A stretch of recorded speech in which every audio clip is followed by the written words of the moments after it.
ಅವತ್ತು ವರ್ಷಿತ ಅವ್ರ ಅಮ್ಮನಿಗೆ ಲಾಸ್ಟ್ ಟೈಮ್ ಒಂದ್ಸತಿ ಕಾಲ್ ಮಾಡ್ತಾರೆ. ಆದ್ರೆ ಅವ್ರಮ್ಮ ಕಾಳನ್ನ ಪಿಕ್ ಮಾಡ್ತಾರೆ. ಆ ಕಡೆಯಿಂದ ವರ್ಷಿತ ಅಮ್ಮ ಅಂದಿದ ತಕ್ಷಣ ಕಾಲ್ ಕಟ್ ಆಗ್ಬಿಡುತ್ತೆ.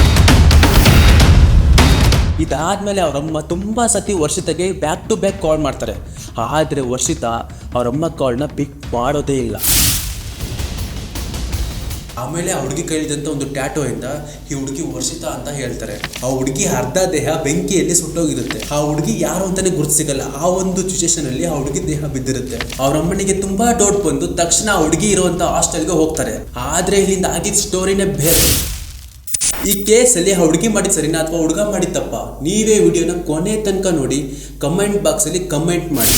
ಹಿರಿಯೂರು ಕೋವೇರಹಟ್ಟಿ ಅಂತ ಒಂದು ಗ್ರಾಮದಲ್ಲಿ ಒಂದು ದಲಿತರ ಕುಟುಂಬ ಇರುತ್ತೆ. ಈ ಫ್ಯಾಮಿಲಿ ತುಂಬಾ ಕಷ್ಟದಲ್ಲಿದ್ರು ನನ್ನ ಮಗಳು ತುಂಬಾ ಚೆನ್ನಾಗಿ ಓದ್ಲಿ ಅಂತ ಆ ವಿಲೇಜ್ ಇಂದ ಸರಿಸುಮಾರು 20 ಕಿಲೋಮೀಟರ್ ದೂರದಲ್ಲಿರುವ ಒಂದು ವಿಮೆನ್ ಕಾಲೇಜ್ಗೆ BA ಸ್ಟಡಿ ಮಾಡಕ್ಕಂತ ಕಳಿಸ್ತಾರೆ. ಹಾಗೆ ಆ ಹುಡುಗಿ ದಿನ 20 ಕಿಲೋಮೀಟರ್ ಮನೆಯಿಂದ ಇಲ್ಲಿ ಓಡಾಡಬೇಕು ಅಂತ ಆ ತಂದೆ ತಾಯಿ ಏನ್ ಮಾಡ್ತಾರೆ, ಕಾಲೇಜಿಂದ ದೂರದಲ್ಲಿರುವ ಒಂದು ಅಂಬೇಡ್ಕರ್ ಹಾಸ್ಟೆಲ್ಗೆ ಸೇರಿಸ್ತಾರೆ. ಇದೆಲ್ಲ ಆದ್ಮೇಲೆ ವಸಿತನವರು ದಿನ ಕಾಲೇಜಿಂದ ಹಾಸ್ಟೆಲ್ಗೆ, ಹಾಸ್ಟೆಲಿಂದ ಕಾಲೇಜ್ಗೆ ಹೋಗಿ ಬರ್ತಾ ಇರ್ತಾರೆ. ಈ ಹುಡುಗಿರು ಕೂಡ ಒಂದು ಕಾಲೇಜಲ್ಲಿ ತುಂಬಾ ಚೆನ್ನಾಗಿ ಓದ್ತಾ ಇರ್ತಾರೆ. ಇದೆಲ್ಲ ಆರಾಮಾಗಿ ಸಾಕ್ತಾ ಇರ್ಬೇಕಾದ್ರೆ ಆ ಹುಡುಗಿಗೆ ಚೇತನ್ ಎಂಬ ಹುಡುಗನ ಪರಿಚಯ ಆಗುತ್ತೆ. ಪರಿಚಯ ಆಗಿ ಹುಡುಗ ಹುಡುಗಿ ಸ್ನೇಹ ಪ್ರೀತಿಗೆ ಬರುತ್ತೆ.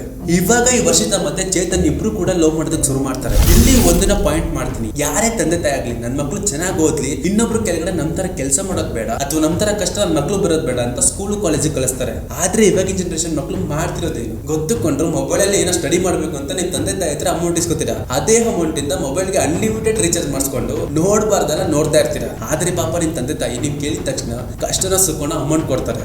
ಪಾಪ ಅವ್ರಿಗೆ ಮೋಸ ಮಾಡಕ್ಕಾದ್ರೂ ಮನ್ಸಾಗಿ ಬರುತ್ತೆ. ಒಂದೇ ಒಂದ್ಸತಿ ನಿಮ್ ತಂದೆ ತಾಯಿ ಕಷ್ಟ ನೆನಪಲ್ಲಿ ಇಟ್ಕೊಳ್ಳಿ. ಇವಾಗ ಈ ಕೇಸ್ ಕಡೆ ಬರೋಣ.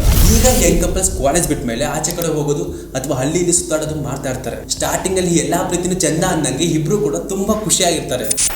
14/8/2025 ಇವಾಗ ಈ ಚೇತನ್ ವರ್ಷಿತಗೆ ಕಾಲ್ ಮಾಡಿ ನಾನು ನಿನ್ನ ಮೀಟ್ ಮಾಡ್ಬೇಕು ಅಂತ ಹೇಳ್ತಾನೆ. ಆದ್ರೆ ವರ್ಷಿತ ಕೂಡ ಏನೋ ಒಂದು ಇಂಪಾರ್ಟೆಂಟ್ ವಿಷಯ ಇರಬೇಕು ಅಂತ ಅವನಿಗೆ ಮೀಟ್ ಮಾಡಕ್ಕೆ ಒಪ್ಕೋತಾರೆ. ಬಟ್ ಇನ್ನೊಂದೇನಪ್ಪ ಅಂದ್ರೆ ನಾಳೆ ಕಾಲೇಜ್ ಇರುತ್ತೆ. ಅದಕ್ಕೆ ಈ ವರ್ಷಿತ ಏನ್ ಮಾಡ್ತಾರೆ, ಕಾಲೇಜಲ್ಲಿ ಲೀವ್ ಅಲ್ವಾ ಅಂತ ಒಂದು ಲೀವ್ ಲೆಟರ್ ನ ಬರೆದು ಕಾಲೇಜ್ಗೆ ಕೊಟ್ಟು ಒಂದು ಪರ್ಮಿಷನ್ ತಗೋತಾರೆ. ಆದ್ರೆ ಇವ್ರು ಕಾಲೇಜಿಂದ ಲೀವ್ ಏನೋ ಸಿಗುತ್ತೆ. ಆದ್ರೆ ಒಂದು ಲೀವು ಒಂದು ಭಯಾನಕ ಹತ್ಯೆಗೆ ಕಾರಣ ಆಗುತ್ತೆ ಅಂದ್ರೆ ಯಪ್ಪ ಅದನ್ನ ನೀವೇ ಇಮ್ಯಾಜಿನ್ ಮಾಡ್ಕೊಳ್ಳಿ.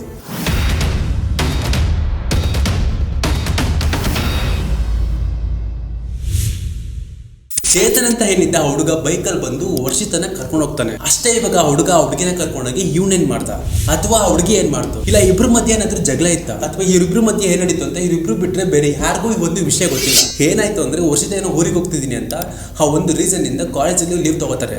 ಆದ್ರೆ ಇವರಿಬ್ರು ಮಧ್ಯೆ ಇಂಟೆನ್ಷನ್ ಬೇರೆ ಇರುತ್ತೆ. ಅವನು ಕೂಡ ವರ್ಷಿತನ ಬೈಕಲ್ಲಿ ಬಂದು ಕರ್ಕೊಂಡು ಹೋಗ್ತಾನೆ. ಇದೆಲ್ಲ ಆದ್ಮೇಲೆ ವರ್ಷಿತ ಅವ್ರ ಅಮ್ಮಂಗೆ ಕಾಲ್ ಮಾಡ್ತಾರೆ. ಅವ್ರ ಅಮ್ಮನ ಕೂಡ ಕಾಲ್ ರಿಸೀವ್ ಮಾಡ್ತಾರೆ.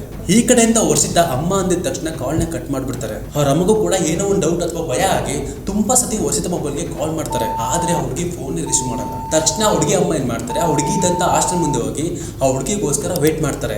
ಈ ಹಾಸ್ಟೆಲ್ ಹತ್ರ ಹೋಗಿದಂತೆ ಹುಡುಗಿ ತಾಯಿ ಸಂಜೆ 5 ಗಂಟೆ ಆದ್ರೂ ವರ್ಷಿತ ಹಾಸ್ಟೆಲ್ಗೆ ಬರಲ್ಲ. ಸಂಜೆ 5 ಗಂಟೆ ಆದ್ರೂ ನನ್ನ ಮಗಳು ಹಾಸ್ಟೆಲ್ಗೆ ಬಂದಿಲ್ಲ ಅನ್ನೋ ಗಾಬರಿಯಲ್ಲಿ ಆ ಅಮ್ಮ ಏನ್ ಮಾಡ್ತಾರೆ, ಹತ್ರದಲ್ಲೇ ಇದ್ದಂತ ಒಂದು ಪೊಲೀಸ್ ಸ್ಟೇಷನ್ಗೆ ಹೋಗಿ ಒಂದು ಮಿಸ್ಸಿಂಗ್ ಕಂಪ್ಲೇಂಟ್ ನ ರಿಜಿಸ್ಟರ್ ಮಾಡ್ತಾರೆ. ಈ ಒಂದು ಕಂಪ್ಲೇಂಟ್ ರಿಜಿಸ್ಟರ್ ಆದ್ಮೇಲೆ ಹುಡುಗಿ ಇಡೀ ಫ್ಯಾಮಿಲಿ ಮತ್ತೆ ಅವ್ರ ಫ್ರೆಂಡ್ಸ್ ಎಲ್ಲ ಕಡೆ ಹುಡುಕ್ತಾರೆ.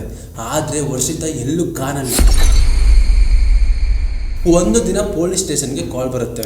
ಆ ಒಂದು ಕಾಲಲ್ಲಿ ಏನ್ ಹೇಳ್ತಾರೆ ಅಂದ್ರೆ, ಚಿತ್ರದುರ್ಗದ 48 ನ್ಯಾಷನಲ್ ಹೈವೇ ಏನಿದೆ ಅಲ್ಲಿರುವಂತ ಗೋಣೂರು ರಸ್ತೆಯಲ್ಲಿ ಒಂದು ಅಪರಿಚಿತ ಹುಡುಗಿ ದೇಹ ಬಿದ್ದಿದೆ, ಬಂದು ನೋಡಿ ಸರ್ ಅಂತ ಹೇಳ್ತಾರೆ. ಪೊಲೀಸ್ ಅವರು ಕೂಡ ತಕ್ಷಣ ಆ ಹುಡುಗಿ ದೇಹ ಏನ್ ಬಿದ್ದಿದೆ ಅಲ್ಲಿ ಹೋಗ್ಬಿಟ್ಟು ನೋಡ್ತಾರೆ. ಆ ಹುಡುಗಿ ಅರ್ಧ ದೇಹ ಬೆಂಕಿಯಲ್ಲಿ ಸುಟ್ಟೋಗಿರುತ್ತೆ. ಆ ಹುಡುಗಿ ಯಾರು ಅಂತಾನೆ ಗುರುತು ಸಿಗಲ್ಲ. ಆ ಒಂದು ಸಿಚುವೇಶನ್ ಅಲ್ಲಿ ಆ ಹುಡುಗಿ ದೇಹ ಬಿದ್ದಿರುತ್ತೆ. ಪೊಲೀಸ್ ಅವರು ಯಾರು ಈ ಹುಡುಗಿ ಅಂತ ತಲೆ ಕೆಡಿಸ್ಕೊಂಡು ಹುಡುಕ್ತಿರ್ಬೇಕಾದ್ರೆ ಒಂದು ಮಿಸ್ಸಿಂಗ್ ಕಂಪ್ಲೇಂಟ್ ಕೊಟ್ಟಂತ ಆ ತಾಯಿ ನೆನಪಾಗ್ತಾರೆ. ತಕ್ಷಣ ಆ ಲೇಡಿನ ಸ್ಪಾಟ್ಗೆ ಕರೆಸ್ತಾರೆ. ಆ ಲೇಡಿಗೂ ಕೂಡ ಸ್ಟಾರ್ಟಿಂಗ್ ಅಲ್ಲಿ ಆ ಹುಡುಗಿ ದೇಹ ಯಾರ್ದು ಅಂತ ರೆಕಗ್ನೈಸ್ ಮಾಡಕ್ಕೆ ತುಂಬಾ ಕಷ್ಟ ಆಗುತ್ತೆ. ಆಮೇಲೆ ಆ ಹುಡುಗಿ ಕೈಲಿದ್ದಂತ ಒಂದು ಟ್ಯಾಟೋ ಇಂದ ಈ ಹುಡುಗಿ ವರ್ಷಿತ ಅಂತ ಹೇಳ್ತಾರೆ. ಅದು ಹೇಗಾದ್ರೂ ಮನ್ಸು ಬರುತ್ತೆ ಒಂದು ಜೀವನ ತೆಗೆಯೋದಿಕ್ಕೆ. ಇವಾಗ ಈ ಒಂದು ದೇಹ ವರ್ಷಿತ ಅಂತ ಕನ್ಫರ್ಮ್ ಆದ್ಮೇಲೆ ಪೊಲೀಸ್ ಅವರು ಇನ್ವೆಸ್ಟಿಗೇಷನ್ ಸ್ಟಾರ್ಟ್ ಮಾಡ್ತಾರೆ. ಆವಾಗ ಆ ಹುಡುಗಿ ಫ್ರೆಂಡ್ಸ್ ಹೇಳ್ತಾರೆ, ಚೇತನ್ ಮತ್ತೆ ವರ್ಷಿತ ಇಬ್ರು ಕೂಡ ರಿಲೇಶನ್ಶಿಪ್ ಇದ್ರು, ಅವನೇ ಮಾಡಿರ್ಬೋದು ಈ ಒಂದು ಕೊಲೆನ ಅಂತ ಹೇಳ್ತಾರೆ. ಪೊಲೀಸ್ ಅವರು ಕೂಡ ಇಮಿಡಿಯೇಟ್ ಹೋಗಿ ಅವ್ನ ಅರೆಸ್ಟ್ ಮಾಡ್ಕೊಂಡು ಕರ್ಕೊಂಡ್ ಬರ್ತಾರೆ. ಪೊಲೀಸ್ ಸ್ಟೇಷನ್ಗೆ ಕರ್ಕೊಂಡ್ ಕೇಳಿದ್ಮೇಲೆ ಅವನು ಕೂಡ ತಪ್ಪೊಪ್ಕೊತಾನೆ. ಏನಕ್ಕೆ ಈಗ ಮಾಡ್ತಾ ಹುಡುಗಿ ಮೇಲೆ ಏನಾದ್ರು ದ್ವೇಷ ಆಯ್ತು ಅಂತ ಪೊಲೀಸ್ ಅವರು ಕೇಳಿದ್ರೆ ವರ್ಷಿತ ನನ್ನ ಬಿಟ್ಟು ಇನ್ನೊಬ್ಬ ಜೊತೆ ರಿಲೇಶನ್ಶಿಪ್ ಇದ್ಲು ಅಂತ ಡೌಟ್ ಬರ್ತಾ ಇತ್ತು. ಹಾಗೆ ಕೂಡ ಅವಳು ಪ್ರೆಗ್ನೆಂಟ್ ಕೂಡ ಆಗಿದ್ಲು. ನನ್ನನ್ನ ಮದುವೆ ಆಗುವಂತ ಪೀಡಿಸ್ತಾ ಇದ್ಲು. ಜೊತೆಗೆ ಅವಳ ಹತ್ರ ಇರೋ ಒಂದು ಮೊಬೈಲ್ಗೆ 8 ಸಿಮ್ ಗಳನ್ನ ಯೂಸ್ ಮಾಡ್ತಾ ಇದ್ಲು. ಅದಕ್ಕೆ ಹೀಗೆ ಮಾಡಿದೆ ಅಂತ ಪೊಲೀಸ್ ಮುಂದೆ ಹೇಳ್ತಾನೆ. ಜೊತೆಗೆ ಆ ಹುಡುಗಿನ ಕರ್ಕೊಂಡೋಗಿ ಏನೋ ಒಂದು ಮಾತಾಡ್ತಾ ಇರ್ಬೇಕಾದ್ರೆ ಇಬ್ರು ಮಧ್ಯೆ ಏನೋ ಒಂದು ಜಗಳ ಆಗುತ್ತೆ. ಅದಕ್ಕೆ ನಾನು ಹೊಡೆದೆ, ಹೊಡೆದಿದ ತಕ್ಷಣ ಅವಳು ಕೆಳಗೆ ಬಿದ್ದೋದ್ಲು. ಹೋಗಿ ನೋಡಿದ್ರೆ ಸತ್ತೇ ಹೋಗಿದ್ಲು. ಅದಕ್ಕೆ ನಾನೇನ್ ಮಾಡಿದೆ, ಪೆಟ್ರೋಲ್ ತಗೊಂಡೋಗಿ ಅವಳ ಮೇಲೆ ಸುರಿದು ಅವಳ ದೇಹದ ಮೇಲೆ ಬೆಂಕಿ ಹಚ್ಬಿಟ್ಟೆ ಅಂತ ಹೇಳ್ತಾನೆ. ಆದ್ರೆ ಇನ್ನೊಂದು ಮೋಸ್ಟ್ ಇಂಪಾರ್ಟೆಂಟ್ ಏನಂದ್ರೆ, ಯಾರು ಈ ಹುಡುಗ ಚೇತನತಾ ಇದ್ದಾನೆ ಅವನಿಗೆ 3rd ಸ್ಟೇಜ್ ಕ್ಯಾನ್ಸರ್ ಅಂತೆ. ಇನ್ನು ಈ ಕೇಸ್ ಬಗ್ಗೆ ಏನ್ ಹೇಳ್ಬೇಕು ಅಂತ ನನ್ಗಂತೂ ಗೊತ್ತಿಲ್ಲ. ಆ ಹುಡುಗಿ ದೇಹ ಹೇಗಾಗಿದೆ ಅಂದ್ರೆ ಅದನ್ನ ಇಮ್ಯಾಜಿನ್ ಕೂಡ ಮಾಡ್ಕೊಳಕ್ಕಾಗಲ್ಲ, ಅಷ್ಟು ಭಯಾನಕವಾಗಿ ಬಿದ್ದಿರುತ್ತೆ. ಈ ಕೇಸಲ್ಲಿ ಯಾರ್ ತಪ್ಪು? ಮಗಳನ್ನ ಚೆನ್ನಾಗಿ ಓದಿಸ್ಬೇಕು ಅಂತ ಆ ಊರಿಂದ ಈ ಊರಿಗೆ ಕರ್ಕೊಂಡ್ಬಂದು ಕಾಲೇಜಿಗೆ ಸೇರಿಸಿದ ಅವ್ರ ತಪ್ಪ, ಅಥವಾ ಲೀವ್ ಲೆಟರ್ ಕೊಟ್ಟಿದ ತಕ್ಷಣ ಹುಡುಗಿ ಮನೆಗೂ ಇನ್ಫಾರ್ಮ್ ಮಾಡದೆ ರಜೆ ಕೊಟ್ಟಿದ್ದು ಈ ಕಾಲೇಜ್ ಅವ್ರ ತಪ್ಪ, ಅಥವಾ ಹೋದ ಕೆಲಸ ಬಿಟ್ಟು ಪ್ರೀತಿ ಪ್ರೇಮ ಅಂತ ನಂಬ್ಕೊಂಡು ಹೋಗಿದಂತ ಹುಡುಗಿ ತಪ್ಪ, ಈ ಹುಡುಗಿ ನನಗೆ ಮೋಸ ಮಾಡ್ತಿದ್ದಾರೆ ಅಂತ ಹುಡುಗಿನ ಡೈರೆಕ್ಟ್ ಕೊಲೆ ಮಾಡಿದಂತ ಹುಡುಗನ ತಪ್ಪ? ಯಾರ್ದು ಇದ್ರಲ್ಲಿ ತಪ್ಪು?